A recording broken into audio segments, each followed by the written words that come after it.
Esto es La vida en el pentagrama. En este programa también tenemos leyendas y datos curiosos de músicos que por alguna extraña razón se relacionaron sus virtuosismos y su gran arte a algún tipo de pacto satánico. Esto es La vida en el pentagrama y yo soy el maestro Juan de Dios. Esta noche traigo hasta ustedes la leyenda de quien en vida se llamó Niccolò Paganini, el violinista que le vendió el alma al diablo. Ciudad de Génova, Italia, 27 de octubre de 1782.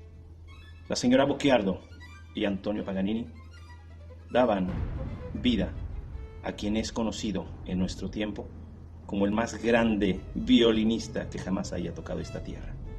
Cuenta la leyenda que Antonio Paganini era un comerciante marítimo demasiado ambicioso que, viendo a su pequeño hijo Niccolò con una extraña mano con dedos muy largos y delgados, pensó que tal vez podría ser su mina de oro poniéndolo a estudiar la mandolina. A la edad de 5 años, Niccolò Paganini estudiaba, por la ambición de su padre, hasta 10 horas diarias el instrumento mandolina. El pequeño Paganini era desmesuradamente exigido en ese hogar. Caía en las excentricidades y en los abusos excesivos de ese padre. A la edad de 7 años, decidió mejor estudiar el violín. ¿Quién imaginaría que ese instrumento sería lo que hoy lo ha convertido en una leyenda, en el mejor violinista que jamás haya existido? Enfermó gravemente a esa edad de 7 años de un terrible sarampión. En cuestión de 2 días, sus padres lo habían dado por muerto. A ese pequeño niño ya lo habían envuelto en unas sábanas en calidad de muerto. Esa pequeña mortaja mortoria en la cual un pequeño de 7 años, extrañamente declarado muerto, regresaba a la vida. Poco a poco mejoraba y presentaba un mejor semblante y ánimo. Y por si esto fuera poco, tocaba extraordinariamente su instrumento violín. Paganini había regresado de entre los muertos, había salido de esa mortaja, había recobrado el aliento, se encontraba de mejor ánimo y estaba tocando mejor que nunca. Así es, queridos amigos, era tal la destreza de Paganini en la ejecución de su violín que poco a poco fue creciendo en velocidad y en precisión y hacía muchísimos adornos con su violín, al grado que parecía increíble que alguien estuviese tocando. Es por eso que al bajar las luces de los teatros y al observar en las cortinas, en las paredes del mismo, las figuras que se retorcían al momento de ejecutar la música, empezó a crecer esta leyenda. La leyenda de este magnífico violinista que, al ejecutar nota tras nota tras nota, llegaba al grado de reventar una cuerda de las 4 cuerdas del violín y seguir tocando, reventar otra cuerda, y así sucesivamente hasta quedar tocando aquella obra magistral en una sola cuerda. Virtuosismo, vendió su alma, es una leyenda, y como las buenas leyendas, aquí la tenemos. Los siguientes años siguió tocando maravillosamente, de pueblo en pueblo, de ciudad en ciudad. Pero Paganini desvió el camino. Comenzó a beber en exceso y a frecuentar mujeres, muchas mujeres. Todas ellas siempre lo calumniaron de feo, de sucio. Pero era tal el éxito de Paganini con su violín que ni el dinero, ni el vino, ni las mujeres le faltaban. Quizá tal vez cabe mencionar que la mejor descripción que de él se hizo la realizó su médico, quien lo describía extremadamente delgado, bajo de estatura, ya que medía 1,65 m, nariz aguileña, una complexión extremadamente delgada, era huesudo y era sucio, con el cabello largo, las uñas largas. Era una persona que no cuidaba su aspecto personal. Paganini era un superdotado, era un ser virtuoso, y gracias a todo eso recuperó pronto su gran fortuna. Su talento comenzaba a crear la fama del violinista virtuoso, el mejor violinista de Europa en aquel momento. Paganini se había recuperado, se había recobrado, pero la leyenda también cuenta que ninguno de sus vicios había desaparecido. Es así como la leyenda cobra vida.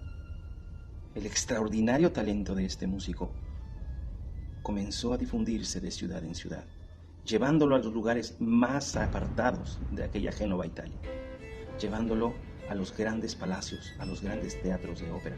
Paganini visitaba Viena, Paganini visitaba Venecia, Paganini estaba en los mejores lugares y en el mejor momento de su vida. La gente hablaba de un violinista virtuoso que tocaba a una gran velocidad, incomprensible para el oído y para el ojo humano. Quienes lo vieron inmediatamente relacionaron su gran talento con aquella extraña versión de que Paganini tenía un pacto con el diablo. Decían que las cuerdas de su violín estaban hechas de los intestinos de algunas mujeres que Niccolò Paganini había amado. Un morbo por verlo tocar, aunado a que su complexión física se iba deteriorando cada vez más. Ya Paganini había perdido los dientes, se vestía completamente de negro y llegaba a los teatros en un gran carruaje tirado por 4 caballos negros, provocando así la expectación de la gente que maravillada se reunía para ver, para escuchar el extraordinario talento de este violinista. Supo hacer uso de toda esa atmósfera lúgubre que lo rodeaba. Demacrado, enfermo, se retorcía en el escenario, creando figuras diabólicas en las cortinas. Y por si esto fuera poco, pedía que disminuyeran la luminosidad en el teatro, reflejando así en el fondo del telón figuras diabólicas y tenebrosas. Esto es la gran leyenda de Paganini, quien llegó a tocar en una sola cuerda notas brillantes, continuas y maravillosas de estudios que de por sí eran complicados, eran difíciles. Realizarlo en una sola cuerda es imposible, y Paganini lo logró. No cabe duda, queridos amigos, de que Paganini había heredado, tenía en la sangre ese don de ser el mercader marino que había sido su padre. Porque aparte de ser un extraordinario violinista, también fue un gran negociante. Una localidad, un pase, un boleto para poder escuchar a Paganini era extremadamente caro. Y la historia cuenta que todos los conciertos eran llenos totales. Paganini era un visitante continuo de las grandes ciudades como Londres, como París, como Viena, siempre con un éxito aplastante, avasallador. Era constante ciudadano del mundo, tocando para los reyes, tocando en los mejores teatros del mundo.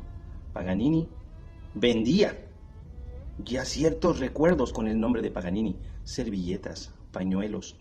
Había carruajes que ya tenían rotulado el nombre del extraordinario Paganini. El famoso violinista siempre estuvo rodeado de escándalos de faldas, a tal grado que se dice que las hermanas del emperador Napoleón estuvieron inmiscuidas en varios escándalos con él. Pero Antonia Bianchi, una bailarina, es quien se desposa con Niccolò Paganini y dan a luz un hijo a quien llamaron Aquiles, el único descendiente de este gran violinista. Su hijo Aquiles fue el producto de su matrimonio con esta bailarina. Era tal la fama del gran maestro al violín que otro de las mismas dimensiones, Friedrich Mendelssohn, dijo que este violinista era algo sobrenatural. El público lo constataba, ya que en sus recitales era tal el miedo, el terror, el morbo por escuchar y ver esa música a precios excesivos, que en la historia se cuenta que en los conciertos de Bélgica se tuvieron que interrumpir porque la gente salía gritando del teatro al afirmar que en las paredes se veían las siluetas de demonios danzando. Sabía explotar su fama, su genio y su figura. Sifilítico, tuberculoso y con cáncer en la laringe, lo cual le provocó perder la voz. El gran maestro Paganini continuó con sus excesos, pero también continuó con su gran producción musical, componiendo más de 200 piezas importantes para el repertorio de los violinistas, todas en extremo difíciles, con altos niveles de ejecución. Un repertorio abundante para guitarra, para violín, para violonchelo. Niccolò Paganini, un gran compositor y un gran virtuoso en la ejecución del violín. Pues como lo hemos dicho, mis queridos amigos, en esta velada de terror, contando la leyenda de quien fuese el violinista del diablo, cansado, enfermo y viejo, Paganini seguía dando de qué hablar. Él había perdido la voz, pero no había perdido el talento. La gente en los rumores del pueblo decía que efectivamente su música era única, pero daba miedo. No miedo normal, un miedo sobrenatural que rayaba en el terror. Aseguraba la gente que Paganini había vendido el alma al diablo. ¿Cómo era posible que un niño ya en la mortaja funeraria hubiera recuperado la salud y también regresara de esa mortaja, de esa muerte infantil, con el gran don de tocar de manera magistral las notas en el violín? Con una salud deteriorada a la edad de 58 años por los excesos de una vida escandalosa, rodeada de misticismo y de momentos sobrenaturales, Paganini queda postrado en cama. Su hijo Aquiles, presintiendo que se acercaba el final, pide al obispo de la ciudad de Niza que le dé el sacramento de la extrema unción a su padre. Pero Paganini se rehúsa rotundamente a aceptar este sacramento y muere sin esta extrema unción, por lo cual se prohíbe que sea enterrado en tierra sagrada. Su hijo decide congelar el cuerpo, retenerlo hasta tener una licencia que le permitiera dar cristiana sepultura a su padre. De esta manera, al estilo de las momias del antiguo Egipto, el cuerpo es tratado y conservado en una forma artificial para poderle dar a quien en vida se dijo que tuvo pacto con el diablo una cristiana sepultura. A su muerte se descubrió el gran secreto: síndrome de Marfan, un excesivo crecimiento de las extremidades, un excesivo crecimiento de los dedos, que provocaban problemas cardiovasculares y óseos. Una vida completamente llena de tortura desde su nacimiento hasta el momento de morir. Pero bueno, la ciencia siempre nos acerca un poco a esos grandes misterios. Mis queridos amigos, hemos llegado al final, o no sé si al inicio, de una cacería de brujas, en la cual nos hizo disfrutar de música maravillosa, nos dejó composiciones insólitas, llenas de belleza y de dificultades técnicas, para todos aquellos violinistas que han llegado a la madurez. Es obligado ejecutar alguno de los caprichos tan famosos de Paganini. No se olviden que el canto es la alegría del corazón y que la sonrisa de un niño es nuestro canto. Suscríbete, esperamos tus comentarios. Recuerda que la vida en el pentagrama también está llena de misterio.